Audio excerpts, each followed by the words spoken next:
दोस्तों, देश को अपना नया उपराष्ट्रपति मिल चुका है। सीपी राधाकृष्णन देश के 15वें उपराष्ट्रपति बने हैं। लेकिन इन सब के बीच सवाल सिर्फ एक ही है कि सीपी राधाकृष्णन के उपराष्ट्रपति बनने से आखिर भारतीय जनता पार्टी को क्या फायदा होगा।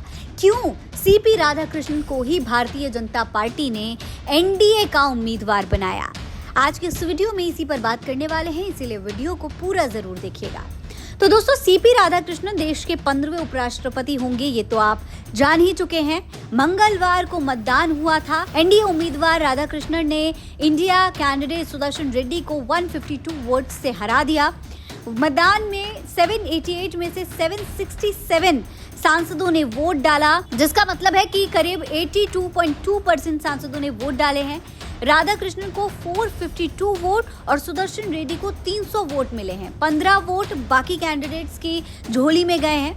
आपको बता दें कि चुनाव में कम से कम 14 विपक्षी सांसदों के एनडीए के पक्ष में क्रॉस वोटिंग की खबरें भी सामने आ रही हैं। दरअसल एनडीए के पास 427 सांसद थे। वाईएसआर कांग्रेस के 11 सांसदों ने राधाकृष्णन को समर्थन दिया था। इन्हें जोड़कर 438 वोट ही बनते हैं, लेकिन राधाकृष्णन को 14 ज्यादा यानी कि करीब 452 वोट मिले। ऐसे में अटकलें ये लगाई जा रही हैं कि करीब 15 क्रॉस वोटिंग भी हुई है, लेकिन विपक्ष लगातार इस बात को गलत ठहरा रहा है। विपक्ष का कहना है कि किसी भी तरीके की कोई क्रॉस वोटिंग नहीं हुई है। सभी विपक्षी सांसदों ने एकजुटता के साथ वोट दिया है। हालांकि अब राधाकृष्णन जो है उपराष्ट्रपति बन चुके हैं। ऐसे में सवाल उठता है कि आखिर उपराष्ट्रपति के लिए उन्हें ही क्यों चुना गया, आखिर उनके चेहरे से बीजेपी को क्या फायदा है। तो दोस्तों, विशेषज्ञों का कहना है कि भाजपा दक्षिण से उपराष्ट्रपति चेहरा जानबूझकर लाई है ताकि वहां पर सेंटीमेंट्स बना सके।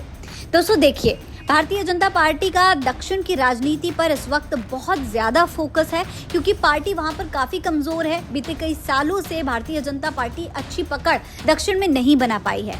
एकमात्र राज्य आंध्र प्रदेश है। यहाँ पर टीडीपी के साथ मिलकर भाजपा ने एनडीए की सरकार जरूर बनाई, लेकिन कर्नाटक, तेलंगाना में कांग्रेस की ही सरकार है और कांग्रेस का जो पकड़ है वो भारतीय जनता पार्टी के लिए यहाँ पर तोड़ पाना बेहद मुश्किल नजर आता है। तमिलनाडु में डीएमके और केरल में लेफ्ट की सरकार है। ऐसे में भाजपा की नजर राधाकृष्णन के जरिए अपनी राजनीतिक स्थिरता और ज्यादा मजबूत करने पर है। सबसे बड़ी बात, 2026 में तमिलनाडु और केरला में विधानसभा चुनाव होने वाले हैं। देखिए, तमिलनाडु में 2026 में विधानसभा चुनाव होगा और इस बार भाजपा की नजर पूरी तरीके से वोट शेयर बढ़ाने पर होगी। 2021 में 20 सीटों पर चुनाव लड़कर 4 सीटें जीती थी। पार्टी का वोट शेयर केवल करीब 2.5% था। तो अब ऐसे में यहाँ पर भारतीय जनता पार्टी का फोकस है। वहीं केरला की बात करें तो केरला में 140 सीट पर 2026 में विधानसभा चुनाव होना है। मौजूदा विधानसभा में भाजपा को कोई सदस्य यहाँ पर नहीं है। 2021 में हुए चुनाव में भाजपा 1 सीट भी नहीं जीत पाई थी।